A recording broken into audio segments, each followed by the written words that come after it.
நியாயமா நிர்மலா? உனக்கு நியாயமா இது? பொறுமையா பேசு. என்னத்த போய் பொறுமையா பேசுறது?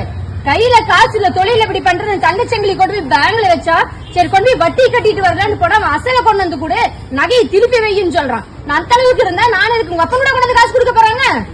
கூலி வேலை செஞ்சு பாக்கிறதுக்கு அந்த கஷ்டம் எல்லாம் தெரியுது.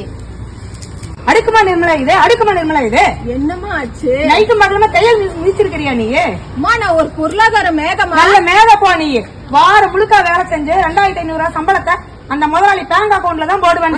சரி அதான் என்ன சரி போ.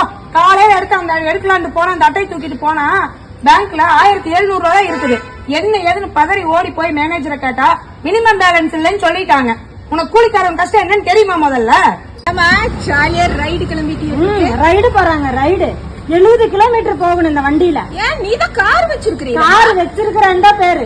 கார் வாங்கினத டியூவை கட்டுவனா, பெட்ரோல் போடுவனா, டோல்கேட்ல அடிக்கிறீங்களா ஒரு கொல்ல அதுக்கு பணம் கட்டுவனா? உங்க அப்பா வீட்டுல இருந்து அதெல்லாம் குடுக்குறீங்க. இந்த கொடுமைய பாத்தீங்களா? ஐயோ அடுத்து இவளா சொல்லுமா என்னம்மா?